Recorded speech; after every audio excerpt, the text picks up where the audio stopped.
Gloire à Dieu. On va demander à Dieu de déposer sur nous le manteau de sa gloire. Celui qui relève. Amen. Seigneur, je te demande d'abord de nous pardonner, Seigneur. De nous pardonner nos fautes. De nous pardonner nos manquements. De nous pardonner nos transgressions. De permettre que nous soyons libérés. Libérés de ces forteresses dans lesquelles le diable veut tenir ton peuple captif. Seigneur, libère le peuple de ces forteresses dans lesquelles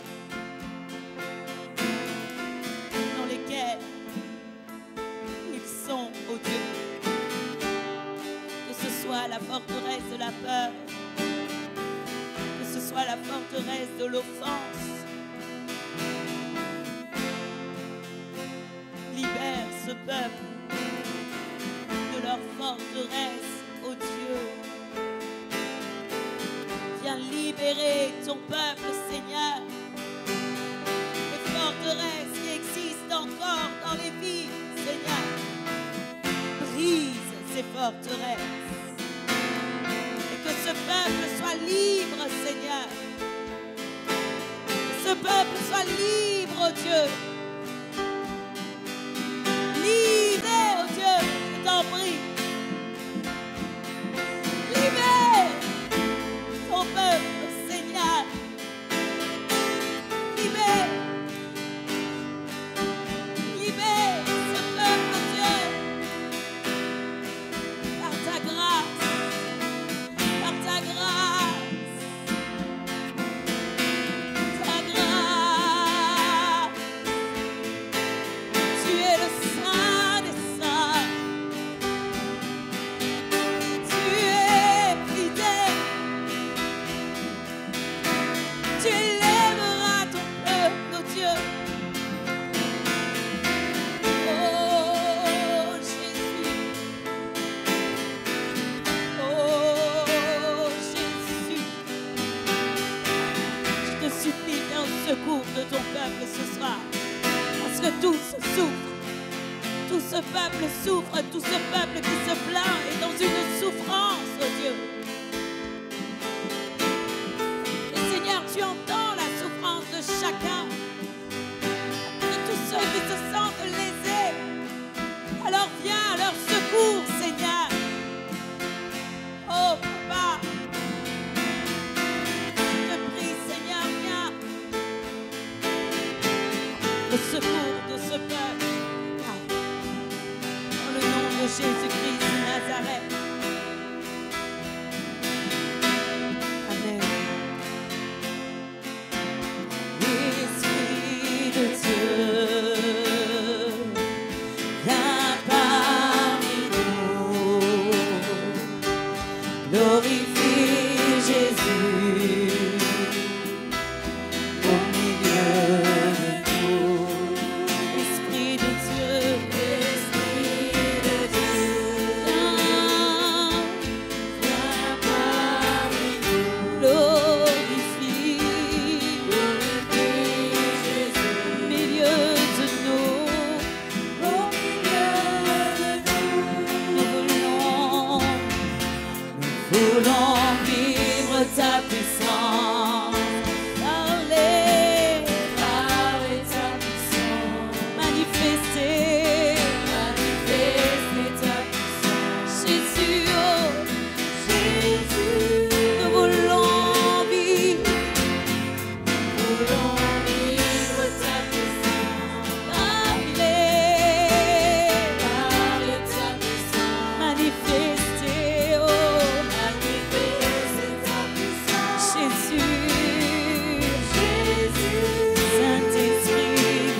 Nous voulons voir la nuée. Les langues de feu. Les langues de feu, Seigneur. Nous voulons voir, Seigneur. Nous voulons voir ta gloire. Nous voulons voir la nuée. Nous voulons voir la nuée. Les langues de feu, Seigneur. Nous voulons voir. Disons-le encore. Nous voulons voir, Seigneur. Nous demandons de glorifier Jésus. Glorifie Jésus au milieu de nous. Glorifie Jésus en nous, Seigneur. Nous voulons voir. Nous voulons voir la nuée. Oh. Nous voulons voir la nuée qui restaure, Seigneur. La nuée qui appelle ta présence glorieuse. Oh, nous voulons voir la nuée encore. Nous voulons voir la nuée. Celle qui permet à ta présence glorieuse de descendre, Seigneur. C'est ainsi que tu glorifieras Jésus en nous. Nous voulons voir la nuée, les langues de feu. Nous voulons voir ta gloire. Esprit de Dieu, viens parmi nous. Viens parmi nous. Glorifie Jésus. Glorifie Jésus au milieu de nous. Au milieu de nous. Oh, l'Esprit de Dieu, viens. Tu es là, Seigneur. Il est là, oh, il est là. Glorifie Jésus. Il veut se glorifier en toi. Au milieu de nous. Il veut se glorifier en toi, oh Esprit de Dieu, viens. Viens maintenant. Glorifie Jésus, oh. Au milieu de nous, Seigneur. Au milieu de nous.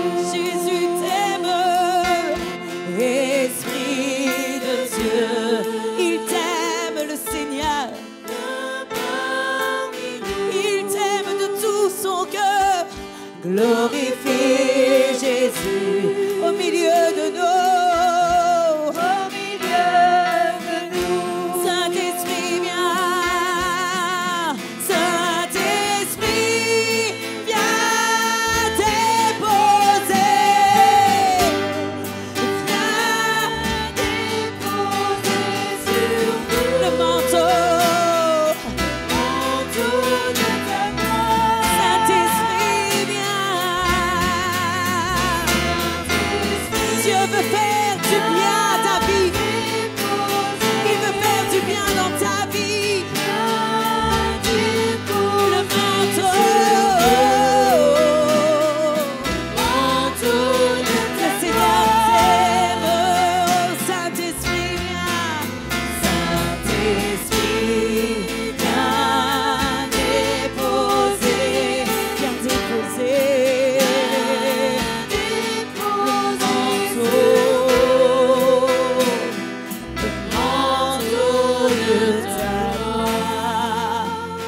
Tu veux relever le faible, Seigneur. Tu veux relever celui qui est à terre, celui qui n'en peut plus, celui qui aspire et soupire après toi. Tu veux le relever. J'aimerais te dire de la part du Seigneur, Dieu t'aime. Dieu t'aime. Et il ne faut pas que tu entres dans les accusations. Dieu t'aime. Dieu va te perfectionner lui-même. Il va te perfectionner lui-même. C'est ce qu'il veut faire. Dieu veut te perfectionner lui-même, t'amener au niveau dans lequel il veut que tu sois, frères et sœurs. Oh, amen. Oui, Seigneur, tu veux nous relever, Seigneur.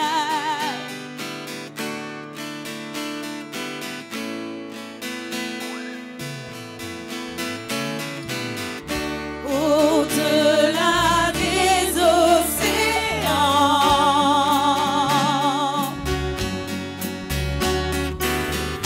tu es venu me chercher.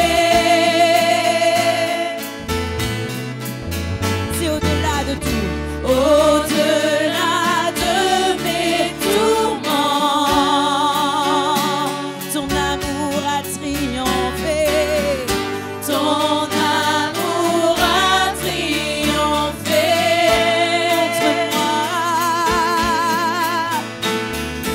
Montre-moi la splendeur et la beauté qu'il y a à t'obéir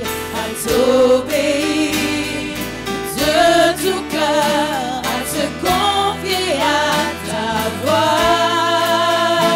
Tu viens relever le fer. Tu viens relever le fer. Tu le prends dans tes bras.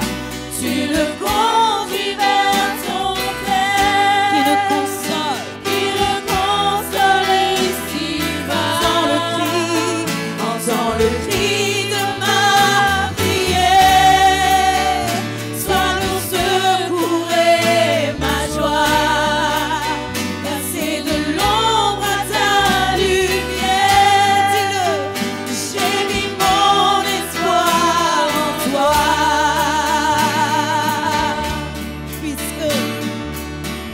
Puisque ma vie passera, en toi je veux demeurer. En toi je veux demeurer. Puisque tu triompheras, Seigneur. Puisque tu triompheras. Mon cœur en toi veut s'ancrer. Mon cœur en toi veut s'ancrer.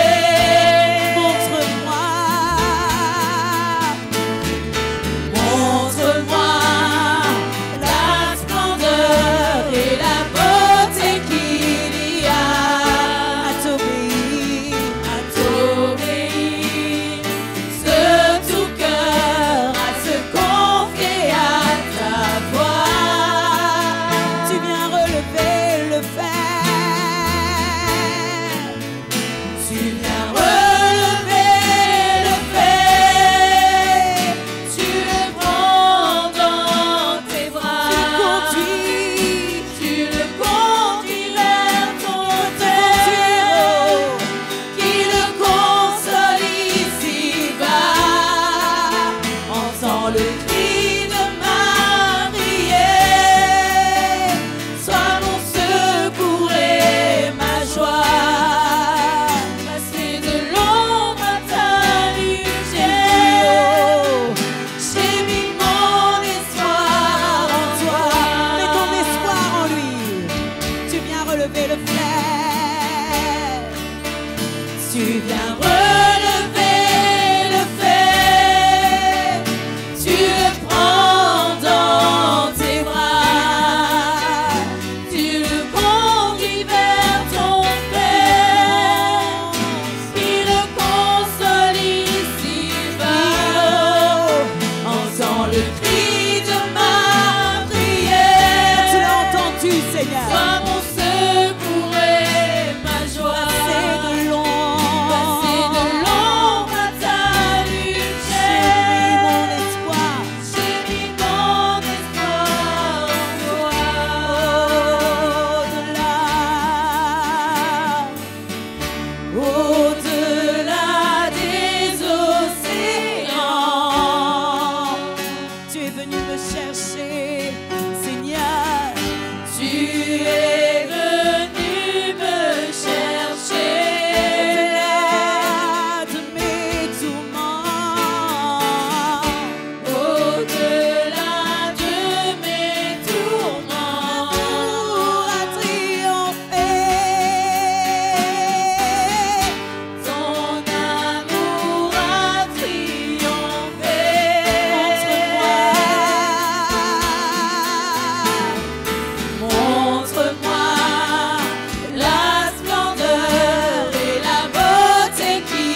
relever le feu.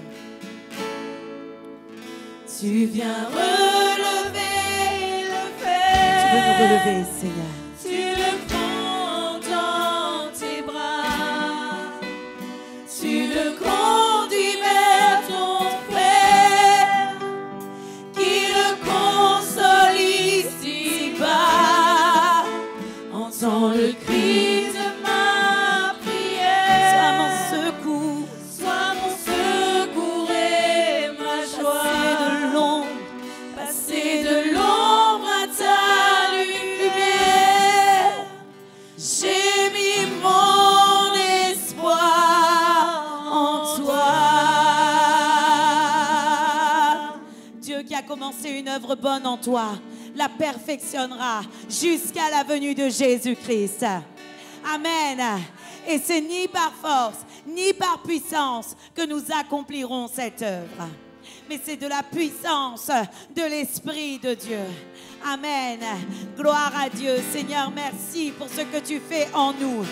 Tu peux le remercier pour ce qu'il veut faire. Il veut collaborer avec toi.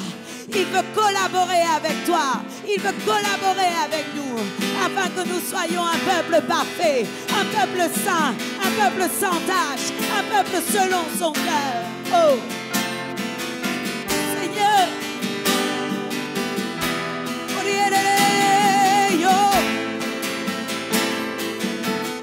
Ni par force, ni par puissance, mais par ton esprit, envoie ton esprit. Ni par force, ni par puissance, mais par ton esprit, envoie ton esprit. Tu es le feu, nous sommes le temple, tu es la voix, nous sommes le chant. Toi notre Dieu, nous sommes ton peuple, toi la lumière, nous t'élevons, émerveillés par toi.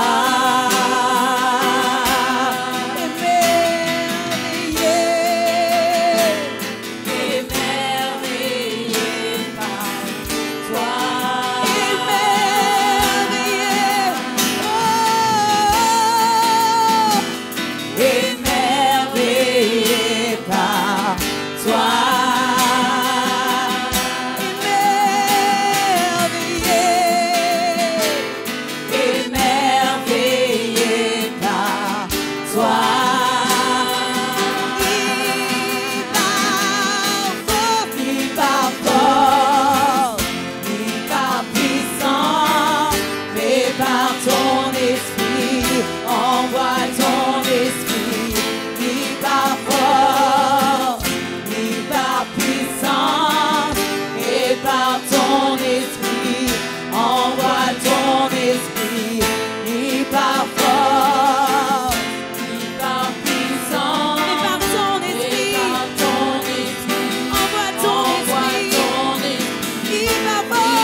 ton esprit, envoie ton lit par fort, lit par puissant, et par ton esprit, envoie ton esprit, lit par fort, lit par puissant, et par ton esprit, envoie ton esprit, par fort, lit par puissant,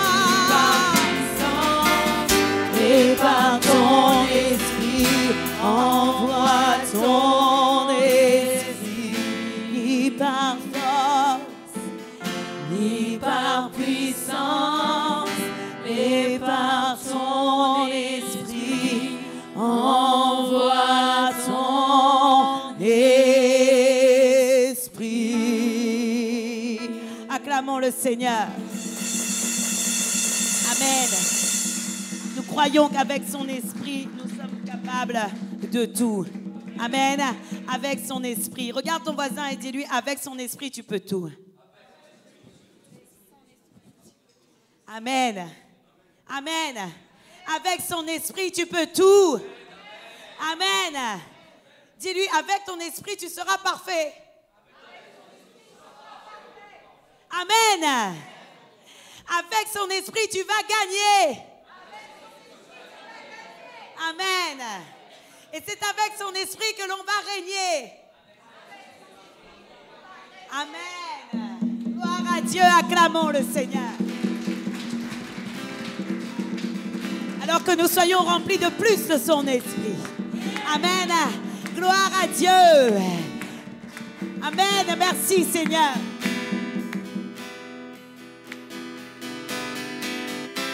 Oui, oh Dieu.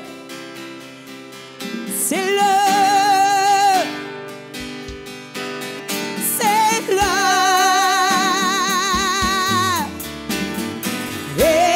Esprit de Dieu vient, c'est le nous t'attendons. Esprit de Dieu vient, oh Esprit de Dieu vient, c'est le nous t'accueillons. Esprit de Dieu vient, Esprit de Dieu vient, c'est le nous t'accueillons. Esprit de Dieu vient, Esprit de Dieu vient, c'est le nous t'accueillons. C'est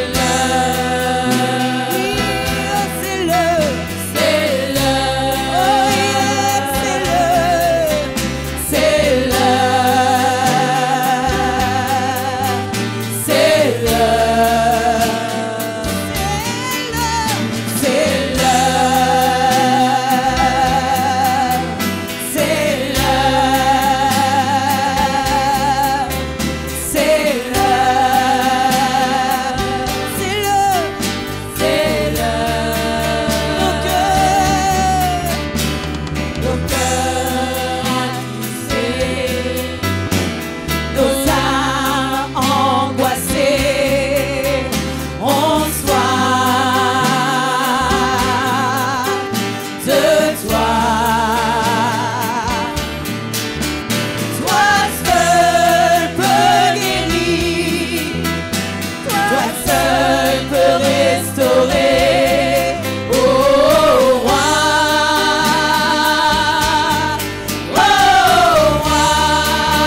Esprit de Dieu vient, Esprit, oh yes, de Dieu vient,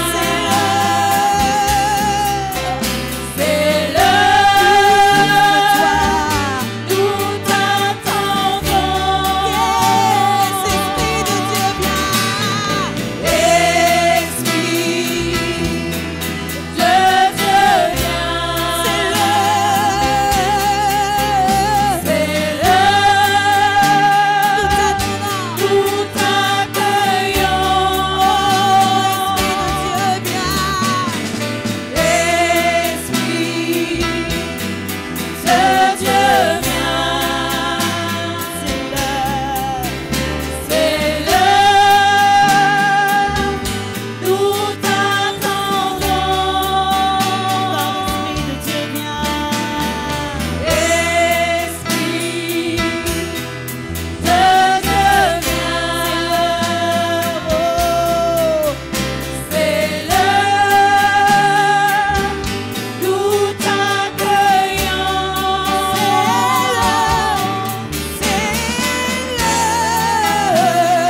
Que tu es là, Saint-Esprit.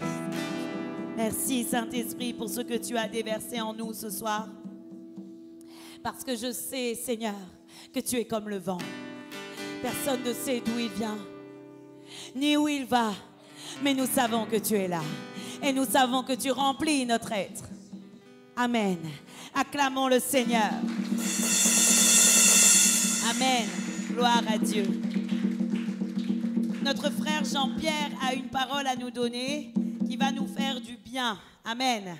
Gloire à Dieu. Merci Seigneur. On acclame le Seigneur pour lui.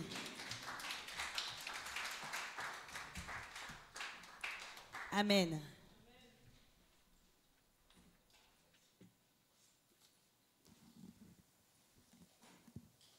Prêche la parole avec assurance. Amen, amen. Gloire à Dieu. Bonsoir mes frères et sœurs, j'espère que vous avez, effectivement, on a commencé ce temps avec un peu de tristesse, notre pasteur, mais le Seigneur a vraiment envie de vraiment nous faire du bien ce soir. Il veut vraiment encore nous sauver plus que tout, et il faut qu'on soit conscient de cela. Et si vraiment tu es là ce soir, vraiment, c'est rends grâce à Dieu, c'est vraiment une grâce, un privilège que le Seigneur veut te faire entendre encore sa voix ce soir. Il veut vraiment être avec toi, il veut vraiment que tu puisses vraiment comprendre qui il est pour toi et qui tu es pour lui. Franchement, mes frères et sœurs, il veut vraiment nous faire du bien. Et il veut, pour cela, il faut également que tu te consacres également à lui. Amen. Ce soir, c'est ce que le Seigneur met dans mon cœur depuis quelques jours, depuis même plus d'une semaine. Il nous demande effectivement de nous rattacher totalement à lui. Et ce soir, je vais vous parler de la consécration. C'est vraiment un terme qui est un petit peu plus fort que l'attachement, j'ai envie de dire. C'est que le Seigneur veut vraiment qu'on soit vraiment attaché, consacré, que nos vies vraiment soient consacrées à lui. Qu'est-ce que c'est que la consécration? Qu'est-ce que c'est que la vie consacrée? Quand on parle de consacré, on entend par le terme de sacré. Il y a vraiment quelque chose d'important, de sacré, de divin. Amen. Quelque chose qui est lié vraiment à Dieu. Dans le langage courant, on entend par là, quand on dit « je me consacre à une tâche », « je me consacre à quelqu'un », c'est que vraiment on a envie de lui donner tout son temps. On a vraiment envie de donner tout pour cette personne ou pour cette tâche. On a vraiment envie que les choses avancent par rapport à ce qu'on a envie de faire. Et c'est ça un peu la vision de consacrer. Le Larousse nous dit, c'est le rite par lequel on affecte un service, au service de Dieu, une personne, une chose, par là entre dans la catégorie du sacré. On entend bien qu'il y a une relation au divin. C'est vraiment, même la Larousse nous dit qu'il y a quelque chose de divin qui se passe là. Pour nous chrétiens, avoir une vie consacrée, s'entend par le fait qu'on doit également consacrer tous les aspects de notre vie à Dieu. Franchement, tout. Ne pas laisser vraiment une seule once. Être consacré, c'est vraiment appartenir totalement à Jésus-Christ. Il doit y avoir aucune partie de nous qui ne puisse être mis d'un côté. C'est vraiment, on doit appartenir totalement à Jésus. Totalement, toute notre personne entière. Ce n'est pas laisser une petite partie. Dans Matthieu 16, verset 24, on peut retrouver tout ça. C'est que vraiment le Seigneur veut qu'on soit vraiment totalement consacré à lui, attaché totalement. Matthieu 16, verset 24. Alors Jésus dit à ses disciples, « Si quelqu'un veut venir après moi, qu'il renonce à lui-même, qu'il se charge de sa croix et qu'il me suive. » C'est vraiment laisser toute sa personne de côté. C'est vraiment décider de suivre. Laisser vraiment ça, c'est avoir comme seul accès, c'est avoir Jésus-Christ dans notre vie, avoir les yeux fixés totalement sur lui. Amen. Au sens biblique, la consécration, c'est vraiment une véritable mise à part. Non pas mise à part dans un endroit en particulier pour vraiment se tourner les pouces. Le Seigneur te met là, dit, attends que m'y revient. Non, c'est vraiment, il a envie que, quand il te met à part, c'est vraiment qu'il a quelque chose de précieux à te donner, de quelque chose d'important. Et en fait, il faut qu'on ne soit pas vraiment là pour tourner les pouces. Il veut nous mettre à part pour vraiment faire la tâche qu'il veut pour nous. Être mis à part, mis de côté pour servir exclusivement Jésus-Christ. Mis à part et sanctifié. J'ai envie de dire, le Seigneur veut vraiment te mettre à part et te sanctifier, te purifier. Il veut vraiment t'enlever de ce monde de ténèbres dans lequel on vit. Il veut vraiment que tu ne participes plus à toutes ces tâches, que tu sois vraiment à part et que tu te consacres totalement à lui et que tu aies les yeux fixés sur lui. Il veut vraiment que nous soyons vraiment purs pour le servir. C'est vraiment son désir. Ce soir vraiment, il a envie de te faire du bien, mon frère, ma soeur. En 1 Corinthiens 7, versets 29 à 35, on voit vraiment qu'il a envie vraiment qu'on soit pur. 1 Corinthiens 7, versets 29 à 35. Voici ce que je dis, frères, c'est que le temps est court, que désormais ceux qui ont des femmes soient comme n'en ayant pas. Ceux qui pleurent comme ne pleurant pas. Ceux qui se réjouissent comme ne se réjouissant pas. Ceux qui achètent comme ne possédant pas. Ceux qui usent du monde comme n'en usant pas. Car la figure de ce monde passe. Or, je voudrais que vous fussiez sans inquiétude. Celui qui n'est pas marié s'inquiète des choses du Seigneur, des moyens de plaire au Seigneur. Et celui qui est marié s'inquiète des choses du monde et des moyens de plaire à sa femme. Il y a de même une différence entre la femme et la vierge. Celle qui n'est pas mariée s'inquiète des choses du Seigneur afin d'être sainte de corps et d'esprit. Et celle qui est mariée s'inquiète des choses du monde, des moyens de plaire à son mari. Je dis cela dans votre intérêt.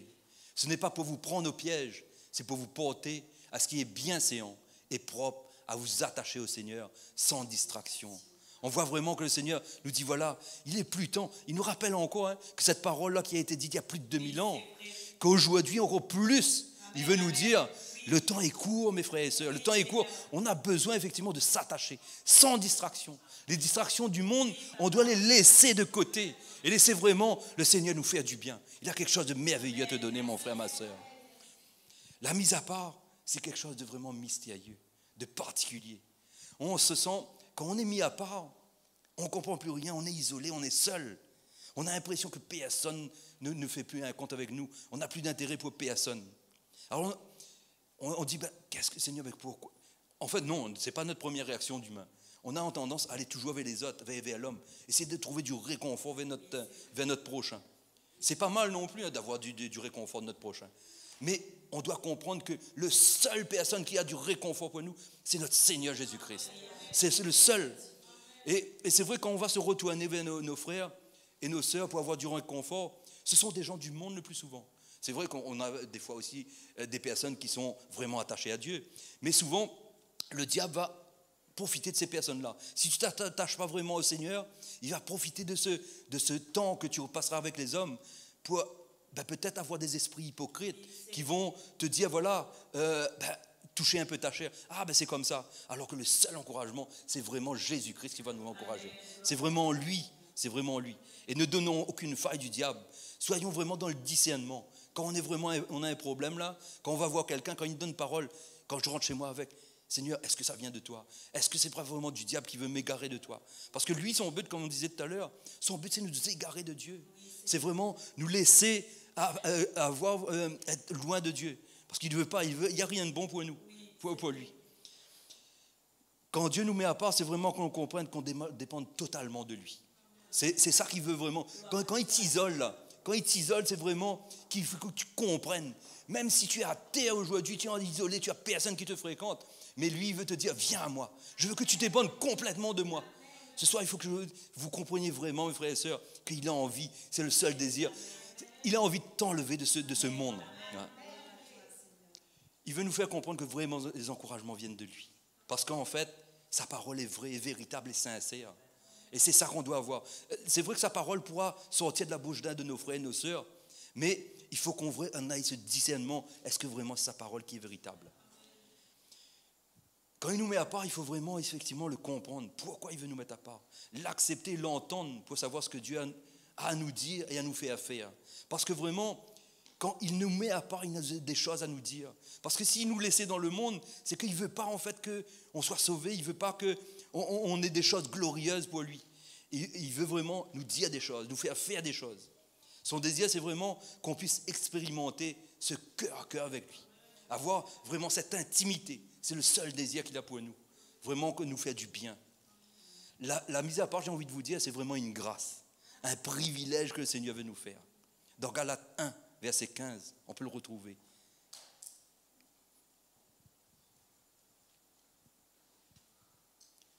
Mais lorsqu'il plut à celui qui m'avait mis à part dès le sein de ma mère, il m'a appelé par sa grâce. Donc on voit bien effectivement que dès le sein de notre mère, il avait déjà un plan parfait pour nous. Il avait quelque chose, une grâce particulière à un moment donné. Mais des fois, on est pressé, on ne sait pas. On va plutôt dans le monde. Mais à un moment de ta vie, il faut vraiment qu'on puisse vraiment attendre, dire voilà, Seigneur, tu as un plan parfait pour ma vie, mais il faut que je sois vraiment dans l'attente, que ce moment advienne, quoi. Voilà. Et j'ai envie de dire que quand il nous met à part, même si on est isolé, on doit le remercier, le bénir pour cette mise à part. Parce qu'il y a quelque chose vraiment glorieux qui va t'attendre, mon frère, ma soeur. La mise à part, c'est aussi, quelque part, quand il met à part, il met quelque part. Où ça? Dans la gloire de Dieu. C'est ça qu'il veut qu'on expérimente. Quand il nous met à part, il veut vraiment qu'on puisse rentrer dans cette gloire. Rentrer vraiment dans sa présence. C'est sa présence glorieuse. Là, on pourra vraiment être enseigné, vivre une expérience avec lui. Et c'est comme ça qu'il nous fera grandir. Si on le laisse faire et si on laisse vraiment le Saint-Esprit agir en nous, on verra cette force vraiment surnaturelle qui va vraiment nous envelopper dans son isolement et on se sentira vraiment plus qu'aimé. Et on verra que cet isolement, il sera plus vu négatif, mais comme quelque chose de glorieux. Ces temps de confinement, j'ai envie de dire, quelque part, ce n'est pas par hasard qu'il a voulu vraiment peut-être nous isoler. Et il veut encore ce soir, peut-être avec le couvre-feu qui arrive à 18h, il veut peut-être que au lieu que tu fasses les magasins, que tu ailles voir des amis, peut-être que tu veux que tu rentres dans ta chambre, que tu ailles vraiment dans cette proximité avec lui. C'est vraiment, il a envie de te faire du bien. Beaucoup de personnes en ont profité, mais malheureusement, on voit que pas tous en ont profité. C'est malheureux.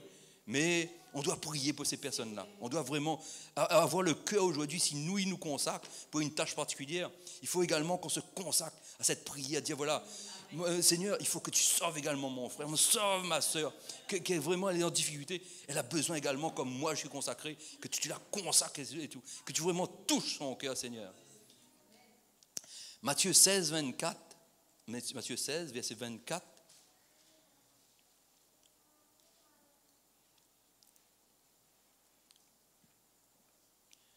Alors Jésus dit à ses disciples, si quelqu'un veut venir après moi, qu'il renonce à lui-même, qu'il se charge de sa croix et qu'il me suive. J'avais déjà dit ce verset tout à l'heure. Donc on voit bien que c'est accepter de mourir à soi-même.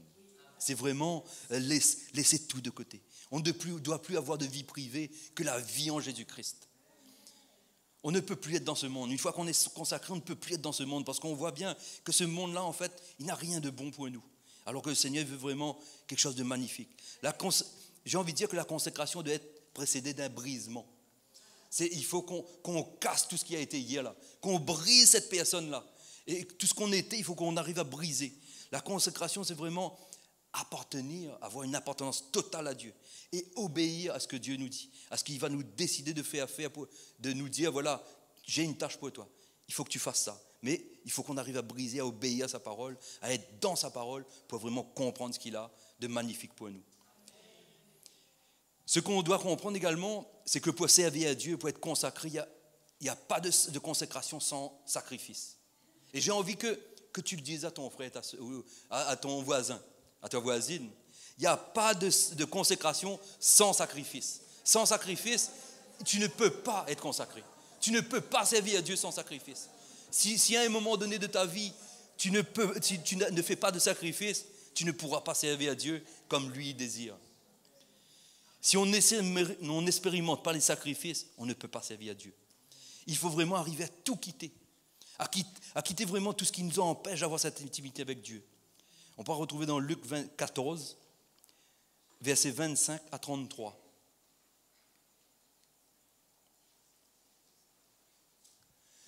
De grandes foules faisaient route avec Jésus. Il se retourna et leur dit, « Si quelqu'un vient à moi, et s'il ne hait pas son père, sa mère, sa femme, ses enfants, ses frères et ses sœurs, et même sa propre vie, il ne peut être mon disciple. Et quiconque ne porte pas sa croix et ne me suit pas, ne peut pas être mon disciple.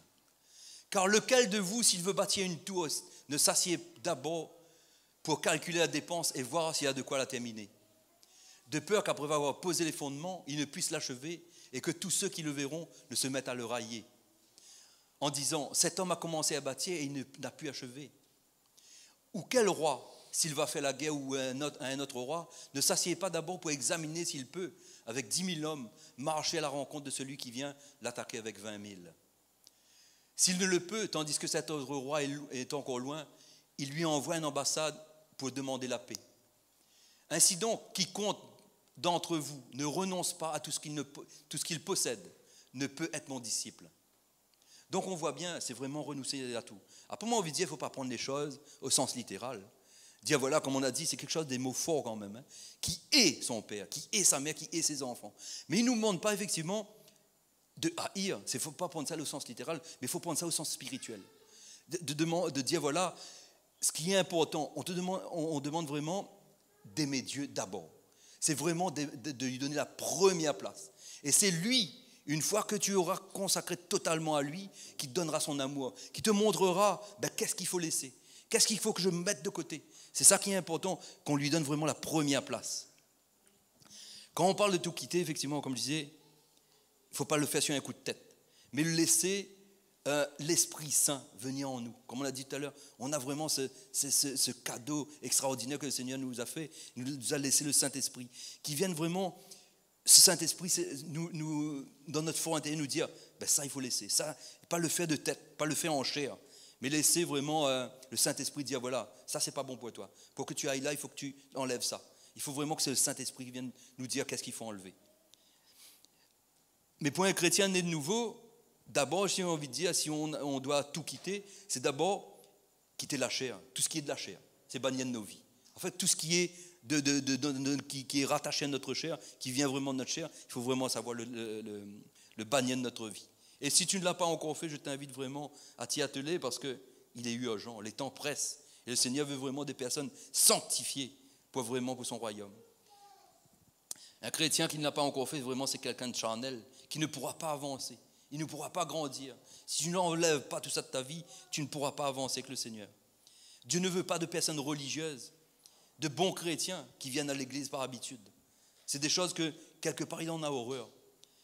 Si vraiment tu viens ici uniquement lors des rassemblements pour le louer et que pendant toute la semaine ou pendant toute ta vie, tu ne le connais pas, il ne veut pas de personnes hypocrites. Il veut vraiment que tu sois vraiment attaché à lui, qu'à chaque moment de ta vie, que le matin quand tu te lèves avec lui, que dans toutes tes actions, dans ton travail, dans ta famille, dans l'amour que tu peux porter à tes enfants, dans l'amour que tu peux porter à tous tes semblables, que tu puisses vraiment l'honorer, faire des choses que pour lui, quoi. Et il nous dit effectivement, que toutes les choses que nous allons faire, parce que souvent nous faisons des choses pour le Seigneur, dit voilà Seigneur, mais tout ce qu'il met sur notre cœur, c'est d'abord, il faut vraiment qu'on ait cette foi, parce qu'on nous dit bien que les œuvres sans la foi sont inutiles et inversement. Mais une fois si on fait les choses que par œuvre, ben c'est quelque part inutile. Il nous dit dans sa parole qu'une fois qu'on aura tout fait, on est considéré comme vraiment des serviteurs inutiles. Dans Luc 17, verset 10, il nous le montre. Qu'une fois on aura fait toutes ces œuvres, ben quelque part on est inutile, si on n'a pas vraiment cette présence. Vous de même, quand vous aurez fait tout ce qui vous a été ordonné, dites nous sommes des serviteurs inutiles. Nous avons fait tout ce que nous devions faire, uniquement ça. Mais après, il faut vraiment qu'on rentre davantage, dire Seigneur, ben je te place totalement dans ma vie. Vraiment, comme je disais, c'est vraiment une grâce de pouvoir le servir, c'est un véritable privilège. Et vraiment, il faut qu'on considère que même si on est chrétien de nouveau, qu'on a avancé dans la parole, qu'aujourd'hui on est avancé sur une tâche particulière, qu'on n'est vraiment que des pécheurs sauvés par grâce. On n'est pas des personnes supérieures aux autres. On n'est pas meilleurs que ceux qui sont dans le monde. Alors si aujourd'hui tu as atteint un niveau supérieur, que le Seigneur t'a positionné, prie pour ceux qui sont dans le monde. C'est important, on n'est pas meilleurs qu'eux. Parce que notre chair nous fait encore mal aujourd'hui. On a besoin effectivement, comme disait tout à l'heure, de tout quitter cette chair. On veut servir à Dieu, mais souvent on doit se poser la question, une question très importante, où sont mes sacrifices? Qu'ai-je fait, qu'ai-je laissé pour suivre et servir le Seigneur? Dieu attend une seule chose de nous, c'est que nous soyons vraiment prêts à mettre toute notre confiance en lui, à lui faire confiance vraiment en toutes choses. Comme je disais tout à l'heure, chaque chose que tu fais, il faut vraiment dire que moi-même je suis petit, je ne suis pas capable de rien. Moi. Il ne faut pas être suffisant en soi-même. Les personnes qui disent « moi je peux tout faire », non, tu ne peux rien faire. Tu ne peux rien faire sans la grâce de Dieu.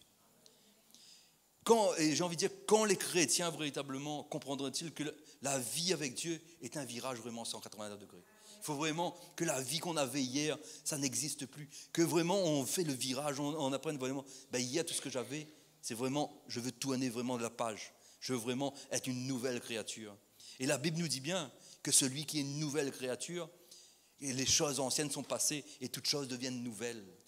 On voit bien effectivement que quand on a laissé toutes ces choses, on devient une nouvelle personne. On a un nouveau langage, une nouvelle manière de voir les choses, une nouvelle, vraiment, c'est la gloire de Dieu qui nous habite.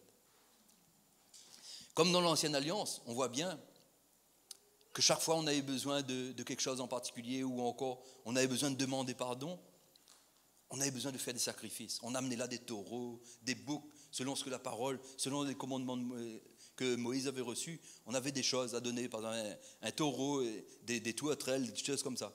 Mais aujourd'hui, ces sacrifices, on n'a plus besoin. On n'a plus besoin de ce sang des animaux, parce que le sang qui a coulé, c'est le sang de Jésus. Et c'est lui, en fait, qui est venu vraiment nous dire, voilà, le sacrifice ultime, le sacrifice parfait, il a déjà été fait. Tu n'as plus besoin de faire ces sacrifices-là. Mais le sacrifice qu'il nous demande, c'est vraiment le sacrifice de notre personne. Il ne faut plus considérer que, après il ne faut pas considérer aussi que quand on vient à l'église, c'est un sacrifice, que le Seigneur veut, c'est un sacrifice qu'on fait pour le Seigneur. Si on vient chauffer une chaise là, ce n'est pas un sacrifice qu'on fait.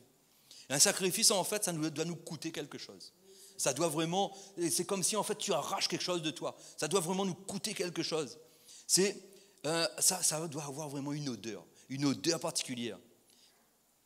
C'est laisser vraiment tout ce qui est déié à nous, c'est cette vie de désordre, laisser cette vie de désordre et vraiment passer du temps, tout le temps que tu passais devant la télévision hier, sur ta tablette, c'est vraiment laisser tout ça de côté et vraiment rentrer dans la présence de Dieu. Cette intimité que le Seigneur veut pour toi. Si on fait toutes ces choses, après j'ai envie de dire, il ne faut pas le faire bêtement parce que quelqu'un a dit, oh voilà, pour être sauvé, il faut vraiment qu'on ne soit pas fait sous la loi. Il faut que ce soit vraiment de cœur, qu'on puisse le faire vraiment de cœur. Qu'on puisse vraiment, que le Saint-Esprit vienne te conforter à l'intérieur de toi, en ton enfant intérieur, te dire, voilà, tu as fait ces choses-là, c'est parce que tu as découvert la vérité. Tu as découvert à travers ma parole, tout ce que moi je te demande de faire, c'est vraiment faire ces choix. S'éloigner vraiment de toutes ces choses qui ne me glorifient pas. C'est adopter vraiment une position ferme et claire de par le discernement de l'Esprit Saint. C'est vraiment qu'on laisse le Saint-Esprit agir en nous.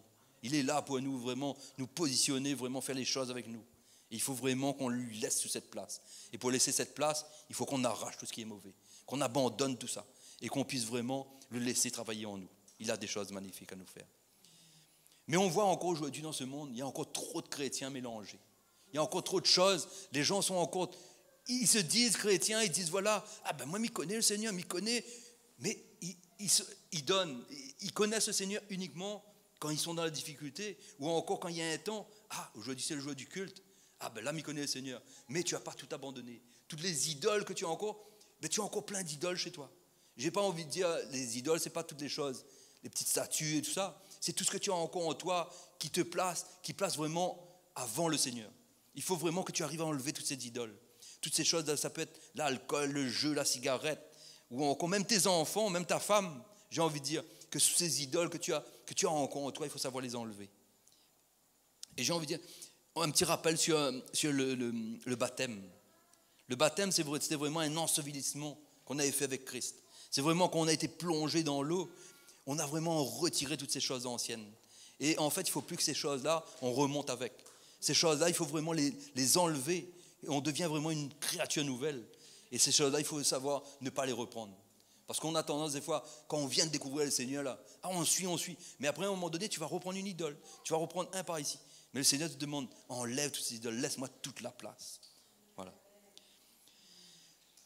Nous avons besoin également de comprendre que cette nouvelle vie, c'est pour le Seigneur, pour son royaume, et pour également préparer notre place. Préparer la place qu'il nous a promis.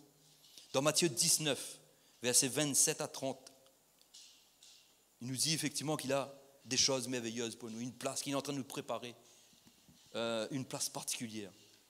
Mais nous, il faut qu'on la prépare également. Pierre, prenant alors la parole, lui dit, « Voici, nous avons tout quitté et nous t'avons suivi. Qu'en sera-t-il pour nous ?» Jésus leur répondit, « Je vous le dis en vérité, quand le Fils de l'homme au renouvellement de toutes choses sera assis sur le trône de sa gloire, vous qui m'avez suivi, vous serez de même assis sur 12 trônes, et vous jugerez les 12 tribus d'Israël. Et quiconque aura quitté à cause de mon nom ses frères ou ses sœurs, ou son père, ou sa mère, ou sa femme, ou ses enfants, ou ses terres, ou ses maisons, recevra le centuple, et il héritera de la vie éternelle. Amen. Plusieurs des premiers seront les derniers, et plusieurs des derniers seront les premiers. Donc on voit bien qu'il est en train de nous préparer cette place. Il nous dit, viens à moi, j'ai quelque chose de magnifique pour toi.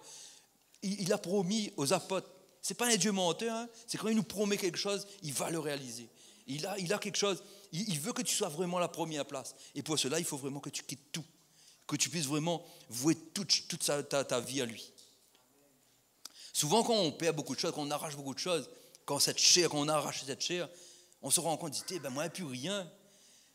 Mais au final, tu te rends compte, une fois que tu rentres dans la présence de Dieu, que toutes ces choses, elles sont futiles. Parce que ce sont des choses vouées à la mort. Toutes ces choses-là, elles sont vouées à la mort, elles vont disparaître. Aujourd'hui, tu t'attaches à ta maison. Mais cette maison-là, elle est vouée à la mort. Elle n'est pas à toi. Elle appartient au monde. Mais toi, ta place est vraiment proche de Dieu. Le Seigneur veut vraiment que tu puisses accéder à cette chose-là. Il a envie vraiment de donner des choses extraordinaires. Quand on quitte toutes ces choses-là, ça nous fait mal quelque part, mais on découvre des choses extraordinaires. On découvre sa paix, on découvre son amour, on découvre sa joie. Ce n'est pas la joie du monde, ce n'est pas la paix du monde. Des choses qui passent. Tu peux être là dans la joie, tu racontes une histoire ou les contents sur le fait. Mais après, cette joie disparaît. Mais cette joie que le Seigneur veut te donner, elle est profonde. Elle est à l'intérieur de toi, cette paix, cette sérénité. Elle est vraiment, ce n'est pas quelque chose d'éphémère. C'est quelque chose d'éternel et qui garde tout le temps sa saveur, qui est inaltérable. On voit bien que quand Jésus était dans la barque, quand le vent soufflait fort, tous les disciples, quelque part, les apôtres, ils étaient là, ils avaient un peu peur. Lui, on voyait, il était dans la paix, il était serein, il était tranquille. Et on doit conserver cette paix en nous. Cette paix, franchement, ça va nous faire du bien. Quelles que soient les choses qui vont nous arriver, on sera vraiment, ça nous passera au-dessus. Il nous dit bien également dans sa parole que celui qui donnera sa vie pour le Seigneur la trouvera. Et inversement, celui qui voudra la sauver la perdra. Dans Matthieu 10, verset 39, c'est ce qu'il nous dit.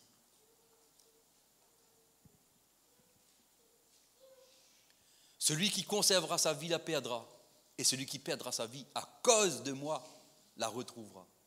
Donc on voit bien que si dans notre vie à nous, on lui donne toute la place, il a quelque chose, une place vraiment extraordinaire pour nous. Donc travaillons pour cela. Il faut vraiment que chaque chrétien consacré, pour chaque chrétien consacré, c'est vrai que c'est une vie de sacrifice, mais également c'est une vie de bénédiction. Parce qu'il a des bénédictions à donner. Il nous dit, c'est si on le suit, il a des places vraiment particulières à nous donner. Quand on laisse toutes ces choses du monde, définitivement, il ne faut plus non plus les regretter. Parce que souvent on a dit, moi tout perdu. Mais ces choses, comme je disais, elles sont futiles. Il ne faut pas être comme la femme de Lot, qui a regretté Sodome et Gomorrhe, qui a regardé en arrière. Et vous savez ce qui s'est passé? La parole de Dieu nous dit, dans Genèse 19, verset 26, qu'est-ce qui s'est passé pour elle? Quand on regarde en arrière, quand on regarde toutes ces choses. Genèse 19, verset 26.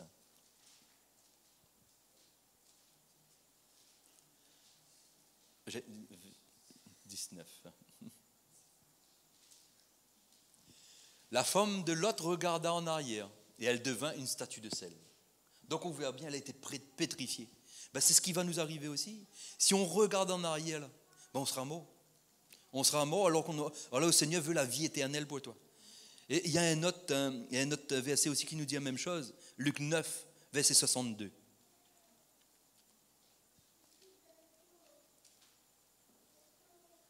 Jésus lui répondit, « Quiconque met la main à la charrue et regarde en arrière n'est pas propre au royaume de Dieu. » Donc on voit bien que si on continue à laisser certaines choses et à regarder en arrière, on ne pourra pas avancer.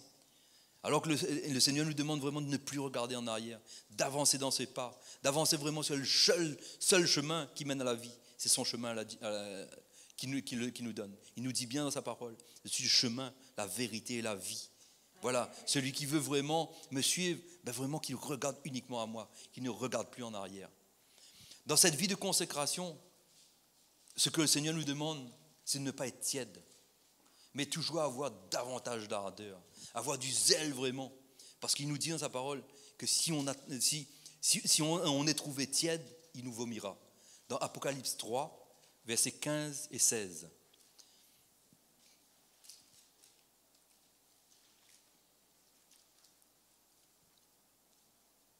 Je connais tes œuvres, je sais que tu n'es ni froid ni bouillant. Puisses-tu être froid ou bouillant? Ainsi, parce que tu es tiède et que tu n'es ni froid ni bouillant, je te vomirai de ma bouche. Mes frères, mes sœurs, ça les loues, mais est-ce que tu comprends vraiment? Qu'ils disent, c'est pas un petit peu, c'est pas beaucoup, c'est beaucoup, c'est pas un petit peu. C'est vraiment, il ne faut pas qu'on soit tiède. Ou tu es froid, tu vas savoir où tu es. Tu es froid, tu ne m'aimes pas que le Seigneur, donc tu sauras ce qui t'attend. Mais si tu te trouves tiède, tu dis, voilà, je donne un petit peu, le Seigneur, il comprend. Le Seigneur est miséricordieux. Il te dit vraiment dans sa parole, il te vomira. Et on voit bien que notre corps à nous, c'est une machine extraordinaire qu'il a créée.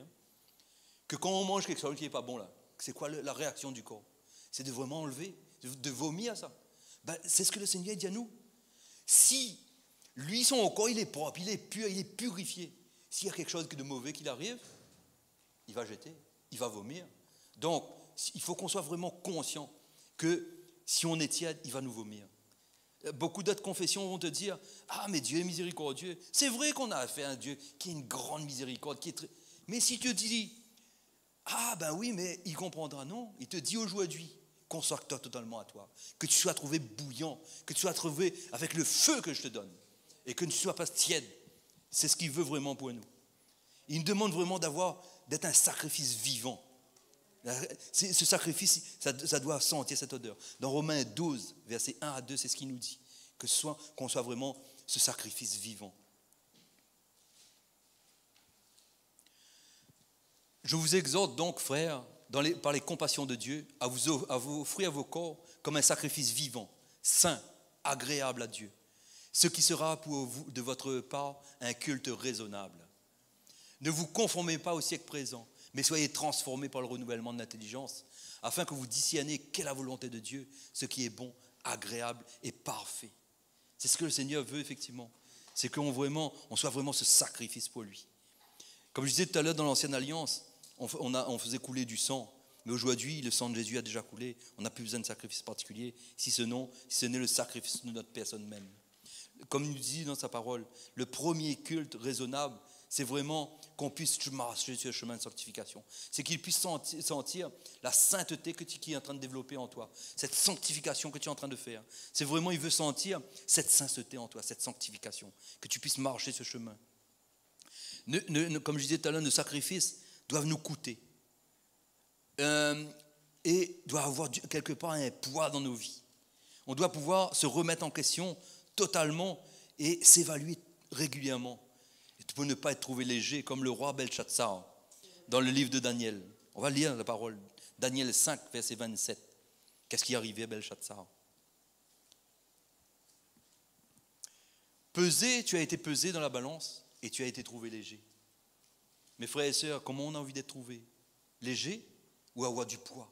Le Seigneur te dit, il faut que ta vie ait du poids. Il faut vraiment que ça te coûte. Il faut que tu fasses vraiment des sacrifices dans ta vie. Que tu puisses vraiment faire des choses. Parce que Belshazzar, il n'a pas fait long feu après. Le Seigneur, vraiment, il l'a mis là où il devait mettre. Nous ne devons plus rechercher les conseils du monde, mais complètement faire confiance au Saint-Esprit, qui nous révélera vraiment notre état d'esprit, notre état de cœur envers le Seigneur. Parce que souvent, on a l'impression qu'on fait les choses, on est déjà arrivé à un stade. Mais il faut vraiment qu'on puisse sonder notre cœur chaque jour. Qu'on puisse dire, voilà, Seigneur, peut-être que je suis dans ta voie, mais peut-être que j'ai encore beaucoup de choses à enlever. Sonde ce cœur, montre-moi vraiment mon état de cœur, mon état d'attachement. Montre-moi vraiment. Et ça, il pourra te montrer que dans cette intimité, qu'on puisse vraiment découvrir ce temps. Dans toute cette vie de consécration, toute chose que nous devons doit être considérée comme un sacrifice, comme je l'ai dit tout à l'heure.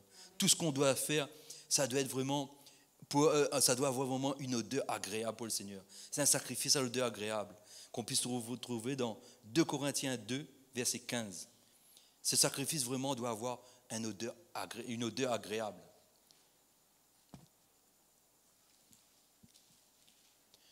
Nous sommes en effet pour Dieu une bonne odeur de Christ pour ceux qui sont sauvés et parmi ceux qui sont périssent.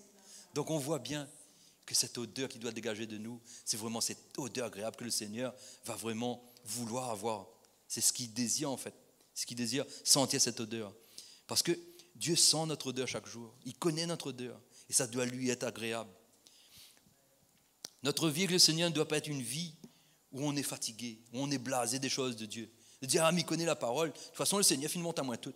Mais non, tu ne connais pas rien. Tu connais seulement les choses que le Seigneur veut te montrer. Mais il a encore des choses à te faire découvrir. Il y a encore beaucoup de choses. Et toutes les choses qu'on doit faire le Seigneur, c'est pas dire, aujourd'hui moi je suis fatigué. Non, on a envie de le faire vraiment avec zèle et ardeur. Chaque jour on doit avoir ce zèle à l'intérieur de nous. Et ce zèle-là, il est là. Mais il faut qu'on le laisse le révéler. Il ne faut pas qu'on laisse le diable dire, voilà, aujourd'hui tu n'as pas. Non, ce zèle, il est en toi. Cette ardeur doit être en toi. Il faut que tu le révèles chaque jour. Amen. En termes de consécration, les apôtres, en fait, c'est des exemples pour nous. C'est vraiment c'est ces personnes-là qu'on doit pouvoir suivre. Eux, ils ont tout quitté pour suivre le Seigneur. Vraiment tout. Et on peut aller voir comment ils sont morts après. Ils ont eu des morts atroces. Mais, quelque part, même s'ils connaissaient pour la plupart des apôtres, ils ont eu des morts atroces. Ils savaient comment ils allaient mourir. Mais ils n'ont pas abandonné. Et parce qu'ils savaient qu'ils avaient des places. Que le Seigneur avait dit, voilà, j'ai une place pour toi. Ils ont dit, voilà, Seigneur, je veux mourir pour toi. Aujourd'hui, le Seigneur ne demande pas de mourir la même chose. Il demande de mourir à nous-mêmes pour le vouloir le suivre. C'est pas le sacrifice, il est différent. Et j'ai envie de dire, la vie des apôtres, comme ils faisaient. Aujourd'hui, on est également des apôtres. Il faut se dire qu'on a les mêmes capacités que hier. Le Seigneur veut également nous positionner. Comme il a positionné les apôtres, il a envie également que nous aussi, nous puissions positionner là où il veut nous emmener. Et vraiment, il a des places d'honneur pour nous. Et je discutais effectivement avec quelqu'un d'une autre confession dernièrement. Et il comparait, en fait, il mettait certaines personnes en haut, comme Marie, Joseph. Il disait, on ne peut pas être Marie, on ne peut pas être Joseph. Moi, je veux démentir cela. J'ai envie de dire, nous, à notre niveau, on est des Marie, on est des Joseph, on est des Luc, on est des Matthieu. Mais on a les mêmes potentialités. Ce qu'on a demandé à Marie, on ne va pas te demander à toi, parce que cela a déjà été fait. Mais tu as quelque chose à faire également. Il faut que tu puisses le découvrir. Et on a des choses extraordinaires, ils veulent le découvrir. Et on ne doit pas glorifier ces personnes. Ces personnes ne sont que des exemples qui ont dit oui. Marie a dit oui. Aujourd'hui, le Seigneur veut t'entendre également dire oui. Elle veut t'entendre dire, voilà, j'ai un projet pour toi, mais il faut que tu me dises oui, tu me fasses confiance. Et là, effectivement, il pourra vraiment te guider dans la chose parfaite qu'il a pour toi. Pour beaucoup également dans ce monde, on voit bien que à cette époque-là, effectivement, les apôtres, ils ont eu une mort atroce. Mais j'ai envie de dire, il va arriver un temps où peut-être, après l'avènement du Seigneur, la parole de Dieu nous dit que si tu n'as pas été enlevé, c'est pas ce que je te souhaite, tu vas peut-être être le martyr comme les apôtres. Parce que quand le Saint-Esprit ne sera plus là, il faudra vraiment avoir du courage. Et quand on te mettra la puce, comme il est dit, celui qui met la puce n'entrera pas dans le royaume de Dieu. La marque de la bête, c'est ce qui a été dit. Si tu veux vraiment t'attacher, tu seras martyr. On t'exécutera. Donc à ce moment-là, moi je vous invite vraiment à travailler aujourd'hui pour ne pas faire partie de ce temps-là. Parce que ce temps-là, ce sera un temps difficile. Moi, je n'ai pas envie de le vivre personnellement. Alors il faut qu'on prie vraiment pour que cela ne nous arrive pas.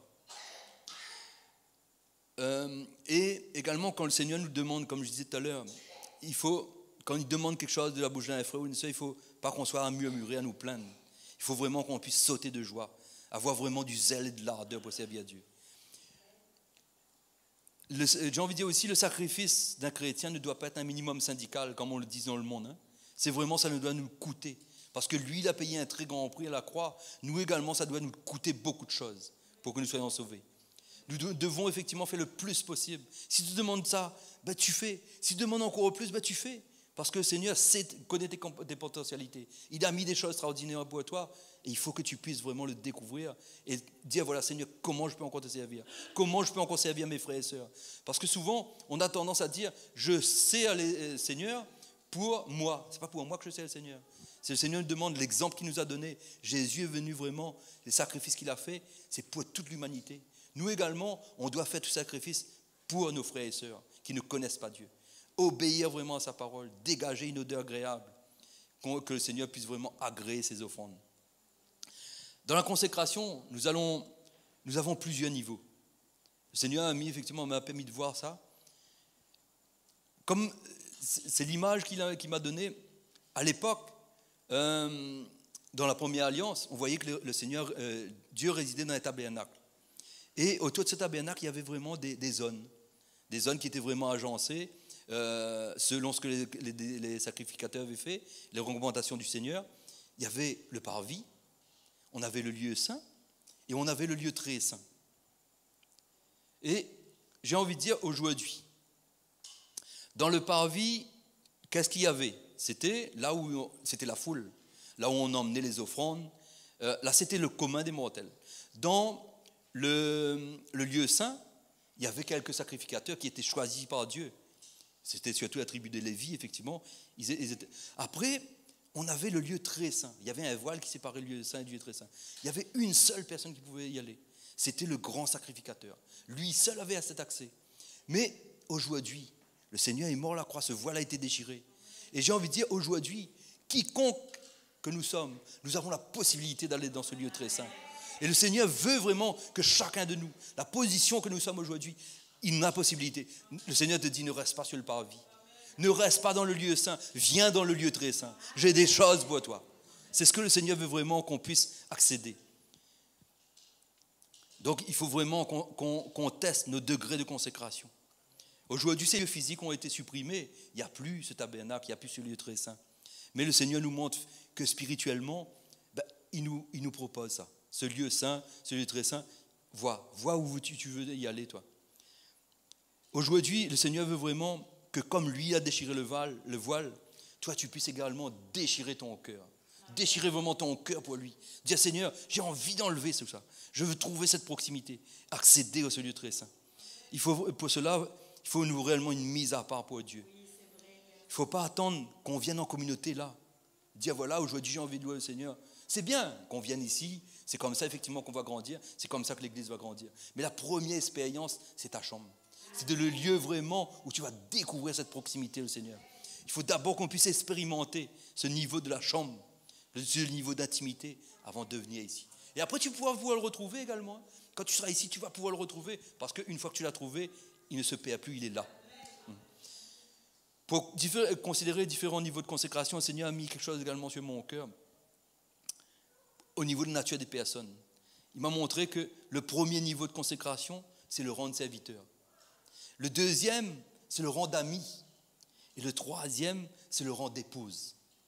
Il faut vraiment qu'on soit conscient, lui, il veut vraiment nous amener vers ce rang d'épouse. Lui, ce qu'il veut vraiment, parce qu'il nous dit dans sa parole qu'il viendra chercher son épouse.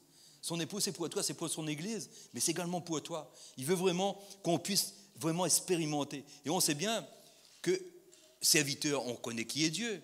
Ami, tu connais plus ou moins certaines choses, mais là où tu voudras découvrir vraiment qui est Dieu, c'est l'intimité de l'épouse. Parce qu'on voit bien que tous les secrets s'échangent dans ce milieu-là. Donc le Seigneur veut vraiment t'élever au ce rang d'épouse. Et il faut vraiment que, comme dans la parabole des vierges folles, des vierges sages, qu'on puisse vraiment être des personnes qui se préparent en tant qu'épouse pour attendre le bien-aimé. Voilà. Pour nous qui sommes déjà consacrés, d'une manière ou d'une autre, ou d'un niveau à l'autre, posons-nous la question maintenant, pourquoi sommes-nous consacrés à Dieu? Qu'est-ce qui nous a permis de dire, voilà, je veux me consacrer à Dieu? Ça, il faut qu'on arrive à se poser. Hein. Avons-nous peur pour notre âme? Est-ce pas intérêt de dire, voilà, ben, le Seigneur il donne beaucoup, donc si m'y suis évalué, donc m'a gagné beaucoup, m'avoir une place supplémentaire, ou est-ce par amour? C'est ce que le Seigneur veut dire. Moi, je t'ai aimé en premier, donc toi, donne-moi tout ton amour. Moi, je t'ai donné tout le mien jusqu'à mourir sur la croix pour toi. Donne-moi tout ton amour. C'est ce que le Seigneur veut vraiment nous montrer, hein, qu'on doit vraiment, cette consécration, c'est vraiment parce qu'on aime Dieu. C'est pas qu'on aime être en communauté, c'est qu'on voit, on dit Seigneur, tu es tout pour moi, tu as quelque chose pour moi d'important, donc je veux vraiment t'aimer de tout mon cœur. Donc il sent ton odeur, il sait si tu es agréable ou pas. Tu as beau te cacher du monde, hein, tu as beau te dire, voilà, m'y fais telle chose, bon, il ne voit pas. Cache-toi du monde, mais de Dieu, tu ne te caches pas. Le Seigneur, il connaît ton odeur. Il connaît, est-ce que tu as une odeur agréable? Donc, il entend tout. Il est vraiment omniscient, omnipotent et omniprésent. Il sait tout, il voit tout, il entend tout. Donc, si toi, tu te caches là, bah, tu ne vas pas te cacher longtemps, hein, parce que lui, il va te demander des comptes à un moment donné. Notre modèle à nous est une fois de plus Jésus-Christ, qui, durant toute sa vie, nous a montré effectivement tout ce qu'il a fait, tout ce qu'il était, c'était uniquement amour. On peut retrouver ça dans Ephésiens 5, verset 2.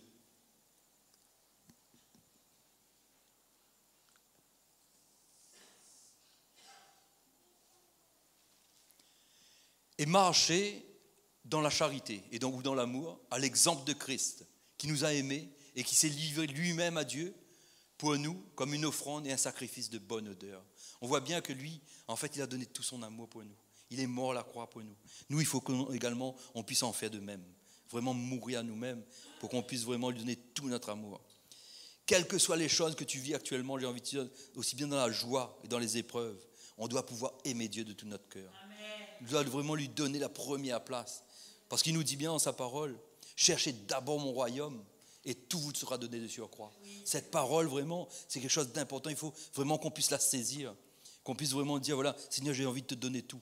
Toi, tu as payé le prix pour moi. Il faut que nous également, on en fasse de même. Il veut vraiment nous faire du bien, mes frères et sœurs. Et j'ai envie de dire, une personne qui se consacre au niveau supérieur, qui a vraiment tout donné, on voit bien que rien ne peut l'arrêter. Il n'a plus rien fait pour lui. N'a plus rien. On voit bien que, regarde Pierre.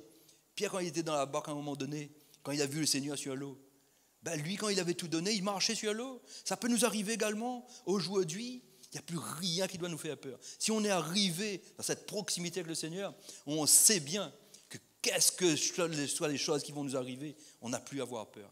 Que quelles que soient les choses qui vont nous arriver, notre Sauveur, notre seul Seigneur et Sauveur, ne nous abandonnera jamais. Jamais. Quelles que soient les circonstances qui sont autour de nous. Après, on va dire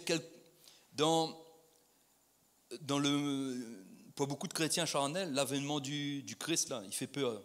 Et ça fait peur. Parce que les gens considèrent ça comme une punition. Un moment de fracas, un moment où le monde sera déstabilisé.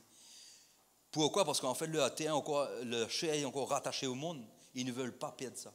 Mais nous, pour nous, quelque part, j'ai envie de dire, j'espère que pour vous, c'est la même chose. Moi, j'attends ça vraiment avec impatience. Amen. Que c'est vraiment cet avènement, comme on disait tout à l'heure, l'humanité souffre. Et on a besoin que le Seigneur revienne pour que cette humanité arrête de souffrir.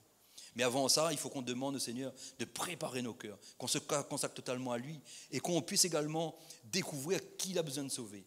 Parce qu'avant qu'ils reviennent, beaucoup d'âmes ont besoin d'être sauvées. Et c'est grâce à nous qu'on pourra faire ça. Et on doit également tout donner pour pouvoir découvrir qui a besoin d'être sauvé. Et vraiment se préparer en tant qu'épouse, attendre vraiment cet époux avec impatience. On a tendance, en entendant cette parole, de dire « T'es encore loin, allez, impossible, jamais m'y arrive pas là-bas. » J'ai envie de te dire non. Aujourd'hui, si tu entends cette parole, le Seigneur veut te dire « C'est le moment, lève-toi, consacre-toi, mets-toi à part. Mets-toi à part, j'ai des choses pour toi. J'ai envie vraiment de te faire du bien. » Et c'est pas trop tard, mes frères et sœurs. Il faut vraiment qu'on puisse arriver au niveau ultime que le Seigneur veut pour nous. Chacun de nous, on a besoin d'arriver à ça. Alors vraiment, je t'encourage vraiment, comme le frère Patrick disait la semaine dernière, persévère. Le Seigneur nous demande de persévérer. Même si aujourd'hui tu rends compte que ta vie est encore basse, que tu as envie de servir le Seigneur, mais tu vois que tu ne sais pas comment en faire, attends, patiente, persévère, le Seigneur va te positionner. Parce qu'il veut te faire que du bien. Mais pour cela, laisse le Saint-Esprit, laisse la place au Saint-Esprit. C'est lui qui va pouvoir t'emmener vers ta position parfaite qu'il a pour toi. Je crois vraiment que Dieu veut faire vraiment du bien à son peuple. Il veut vraiment que son peuple soit saint. C'est ce qu'il désire de tout cœur. Jésus, en quittant ce monde, nous a laissé vraiment, comme je disais tout à l'heure, cet ami, ce consolateur, le Saint-Esprit. Nous devons vraiment impérativement quitter ce monde, aller vraiment dans la chambre et quitter ce monde qui nous oppresse, qui nous sépare de Dieu, aller vraiment chercher cette intimité. Plus que jamais, nous devons vraiment laisser le Saint-Esprit agir en nous pour que nous soyons consacrés à l'œuvre que le Seigneur a prévue pour nous. Il a quelque chose d'extraordinaire, mes frères et sœurs. Et vraiment, j'ai envie que chacun puisse découvrir cette position que le Seigneur veut pour lui. Voilà un petit peu ce que le Seigneur veut sur mon cœur. Il a envie vraiment que vous soyez consacrés totalement. Voilà. J'espère que cette parole vous a fait du bien. Voilà. Soyez bénis. Amen, amen. Gloire à Dieu, gloire à Dieu.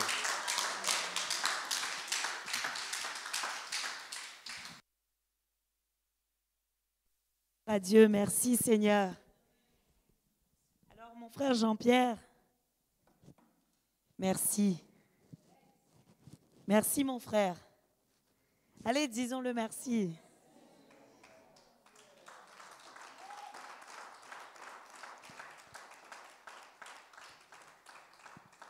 En fait, je n'élève pas l'homme, mais je lui dis merci parce qu'il a écouté et obéi au Saint-Esprit. Il aurait pu, lorsque le Seigneur lui a dit « partage sur la consécration », dire « ben non, je vais partager autre chose ». Mais il s'est soumis à Dieu. Alors c'est pour ça que je dis merci, ce n'est pas pour l'élever. En fait, pourquoi je me permets de lui dire merci? Parce que pendant que j'étais sur ma chaise, Dieu m'a dit une qualité de toi. Tu veux que je te la donne maintenant? Dieu m'a dit que tu étais quelqu'un qui était, je n'ai pas le terme exact, mais tu étais, personne ne pouvait te déstabiliser. Tu étais positionné. Et que ton regard était fixé sur Jésus. Tu ne regardes ni à droite, ni à gauche, c'est sur Jésus que tu regardes. Et c'est ce que Dieu m'a dit. Et voilà pourquoi je dis merci. Ce n'est pas du favoritisme. Je vous êtes tous pareils. Merci Seigneur. Parce que c'est une qualité qu'il m'a dit de toi. Et je rends grâce à Dieu pour cette qualité. En tout cas, moi, je voulais simplement, je ne vais pas être très longue, mais je voudrais simplement vous dire que je crois que ce n'est pas un hasard que le frère Jean-Pierre a redonné cette parole ce soir. Il y a très longtemps, nous l'avons déjà entendu aussi, nous. Mais bien aimé dans le Seigneur, ce soir, Dieu m'a rappelé les fondements de cette Église. En entendant ce message, Dieu m'a rappelé les fondements de cette Église. Et dernièrement, nous avons prêché ce week-end sur quitter Babylone. Quitter Babylone. Et j'aimerais reprendre cette parole que tu viens de donner dans Apocalypse 3, le verset 15, pour vous dire qu'aujourd'hui, beaucoup d'enfants de Dieu, beaucoup de chrétiens et beaucoup, l'Église de Christ, le corps de Christ, beaucoup sont des modèles de Laodicée. Dans Apocalypse 3, le verset 14, Dieu dit à l'ange, écrit à l'ange de l'église de Laodicée. Il dit, voici ce que dit l'Amen, le témoin fidèle et véritable, le commencement de la création de Dieu. Donc c'est à l'église de Laodicée que l'ange allait s'adresser. Et aujourd'hui, beaucoup d'églises, l'église de Christ, le corps de Christ est souillé. Le corps de Christ est souillé parce qu'il y a encore beaucoup trop de chrétiens charnels dans les églises. Il n'y a pas assez de chrétiens spirituels. Il y a trop de chrétiens charnels. Et le problème de la Odyssée, c'est qu'ils étaient tièdes. La parole de Dieu nous dit, « Je connais tes œuvres, je sais que tu n'es ni froid ni bouillant. Puisses-tu être froid ou bouillant ?» Ainsi, parce que tu es tiède et que tu n'es ni froid ni bouillant, je te vomirai de ma bouche. Bien-aimés dans le Seigneur, un peuple, lorsque la parole de Dieu dit « écrit à l'Église », écrit aux membres de cette Église, au corps du Christ. Et bien-aimés dans le Seigneur, lorsque nous sommes des chrétiens charnels, nous sommes des chrétiens qui sont encore tièdes, qui sont encore mêlés au monde, qui se rassemblent à la société qui l'entoure. Nous sommes des chrétiens qui aimons encore le monde, qui aimons encore les choses du monde. C'est ça que la parole de Dieu dit lorsqu'il dit « écris à l'église de Laodicée et dis-lui, tu es tiède ». Et bien-aimés dans le Seigneur, lorsque nous sommes dans les divertissements, puisque la parole de Dieu dit « attachez-vous à lui sans divertissement, sans distraction », lorsque nous sommes encore dans la distraction et qu'un rien peut déstabiliser notre foi, qu'un rien peut nous enlever de notre Église, alors cela veut dire que nous sommes encore un chrétien charnel. Et bien aimé dans le Seigneur, Dieu ne veut plus qu'il y ait des chrétiens charnels dans son corps. Dieu veut qu'il y ait des chrétiens spirituels. Voilà pourquoi il nous dit, sortez de Babylone, quittez la mentalité de Babylone, quittez l'esprit de Babylone. Et ce soir, le Seigneur m'a rappelé pourquoi il avait établi cette église. Savez-vous pourquoi cette église s'appelle la voie du salut ? Parce que la voie du salut a été la vision de 2 Corinthiens 2, le verset 15 à 17 dans la version français courant. Et c'est ce que vous voyez là. Il est écrit, donne-moi cette version s'il te plaît. Il est écrit, 2 Corinthiens 5, verset 15, il dit « Nous sommes en effet comme un parfum à l'odeur agréable offert par le Christ à Dieu. Nous le sommes pour ceux qui sont sur la voie du salut et pour ceux qui se perdent. » Alors, pour ceux qui sont sur la voie du salut, nous serons un parfum de vie. Pour ceux qui se perdent, nous serons un parfum de mort. Et c'est en vue de cet objectif que Dieu a construit cette assemblée. C'est en vue de cet objectif que Dieu a construit cette assemblée, pour que nous soyons un parfum à l'odeur agréable de Christ, pour ceux qui sont sauvés, un parfum de vie, pour ceux qui se perdent, un parfum de mort. Bien-aimés dans le Seigneur, et cela demande des mises à part de tout un chacun. Parce que ce que Dieu nous demande, souvenez-vous bien-aimés, il y a une sœur qui est venue ici un jour. Elle n'était pas de notre assemblée, c'est une sœur, c'est la sœur de la sœur Nathalie. Elle est en métropole. Et quand elle vient, elle me dit, Dieu lui a donné pour cette église la parole d'Apocalypse 3, le verset 8. Que vous voyez encore affiché ici.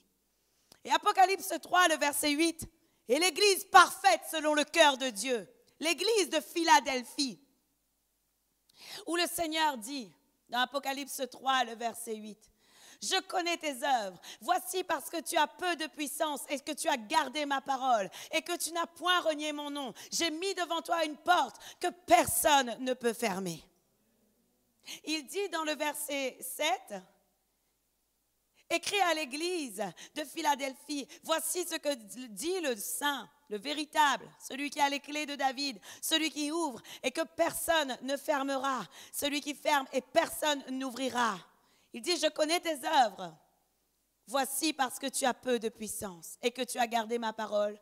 Tu n'as pas renié mon nom. J'ai mis devant toi une porte ouverte que personne ne peut fermer. Dieu ne nous demande pas d'avoir beaucoup d'orgueil, beaucoup de puissance, beaucoup de capacité humaine. Dieu nous dit parce que tu as peu de puissance, autrement dit, parce que tu t'humilies devant moi. Parce que tu gardes ma parole. Parce que tu ne renies pas mon nom, parce que tu n'as pas peur de dire Jésus-Christ est Seigneur, parce que tu n'as pas peur de témoigner l'amour de Jésus-Christ, alors je mettrai devant toi une porte que personne ne peut fermer. Parce que tu n'as pas peur du nom de Jésus-Christ et que tu ne veux pas te souiller avec le monde, alors je mets devant toi une porte que personne ne peut fermer. Et ça, c'est ce que Dieu attend de nous. Non seulement de notre assemblée, mais de toutes les assemblées de l'île et des nations. Dieu veut préparer son église à être l'église de Philadelphie et non pas l'église de Laodicée. Et voilà pourquoi Dieu nous demande cette consécration. Arrêtons d'être des chrétiens charnels qui se laissent distraire pour n'importe quoi, pour tout et pour rien. Tu as vu comment il m'a regardé gros yeux? Tu as vu comment il ne m'a pas dit bonjour? Tu as vu comment il est? Mais bien-aimés dans le Seigneur, nous sommes des êtres imparfaits et le fer aiguise le fer. Et tant que nous serons dans cette chair, le fer aiguisera le fer afin de le perfectionner. Vrai ou faux? Et bien-aimés dans le Seigneur, lorsque tu vis peut-être un moment d'injustice, c'est certainement que Dieu a quelque chose à changer en toi, à perfectionner en toi, ta vision, ta mentalité, ta manière de concevoir les choses, afin que tu deviennes un chrétien spirituel. Parce que notre Dieu veut que les hommes et les femmes puissent se centrer sur la vision de Christ. Et la vision de Christ, c'est préparer le chemin du Seigneur. C'est ça la vision de Christ. Préparez le chemin du Seigneur. Aplanissez ses sentiers. Pendant que vous pleurez parce qu'on vous a lésé pour telle ou telle chose, il y en a d'autres qui meurent. Bien-aimés dans le Seigneur, nous avons besoin de comprendre ce que Dieu attend de nous. Dieu veut que nous puissions quitter le monde totalement.